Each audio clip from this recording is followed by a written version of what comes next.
Olá, meus irmãos, meus amigos. Anteontem nós vimos que era uma convocação.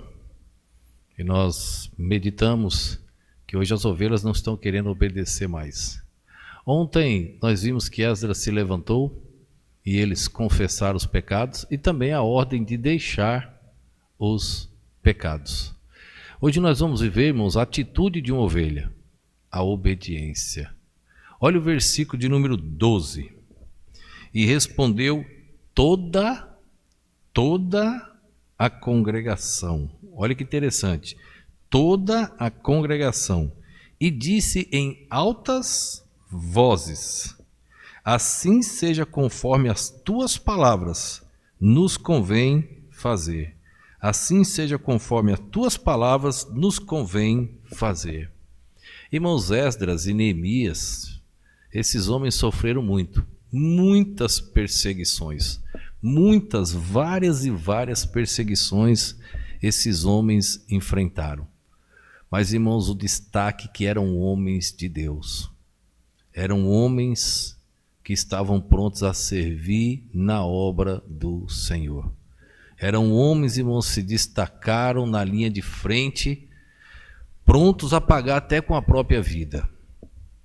Irmãos, são esses homens como Esdras, como Neemias, que devem ser respeitados. Sempre irá se levantar pessoas dentro das igrejas contra esses servos de Deus. Mas, irmãos, o grupo verdadeiro, o grupo de ovelhas, devem fazer igual essas daqui, ó. Eles responderem em altas vozes: assim seja conforme as tuas palavras, nos convém fazer. Eles reconheceram que estavam errados e, numa unanimidade, se levantaram e disseram: olha, o que você mandar fazer, Esdras, nós vamos fazer, porque você é um servo de Deus. Nós reconhecemos sua autoridade, a autoridade que Deus concedeu a você, Esdras. Irmãos, assim deve ser um filho para com o pai e com a mãe. Ele deve entender que o pai e a mãe só querem o seu bem.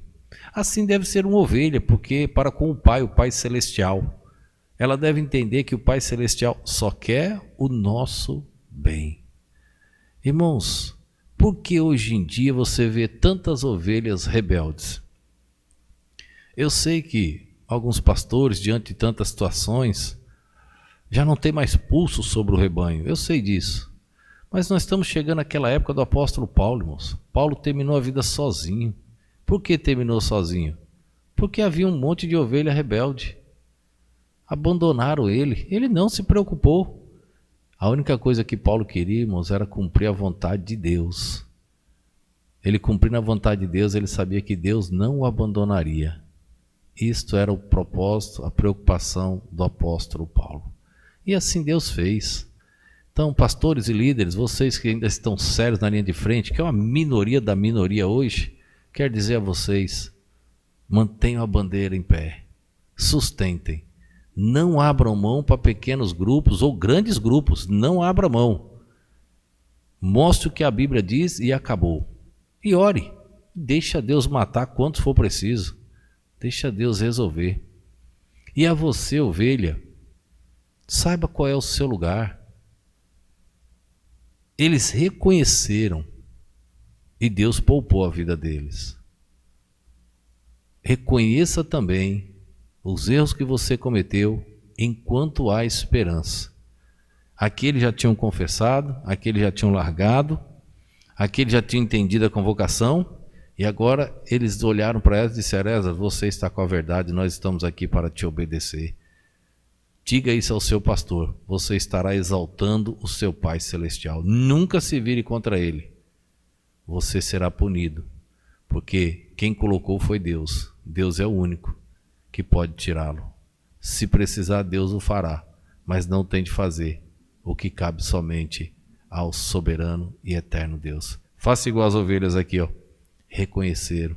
Reconheça, obedeça a autoridade do homem de Deus que Deus colocou para liderar você, sua família e todo o rebanho que você faz parte. Que Deus assim nos abençoe. Pai, nós te agradecemos, Deus, pelo dom da vida. Agradecemos por mais um dia, pela oportunidade de chegarmos até aqui. Ajuda, ó Deus, cada um que está assistindo e ouvindo estas mensagens, que venha a ser edificado no poder do Espírito Santo. Leva estas mensagens, ó Deus, até os confins da terra. Eu te peço no nome e no poder do nosso Senhor e Salvador Jesus Cristo. Amém.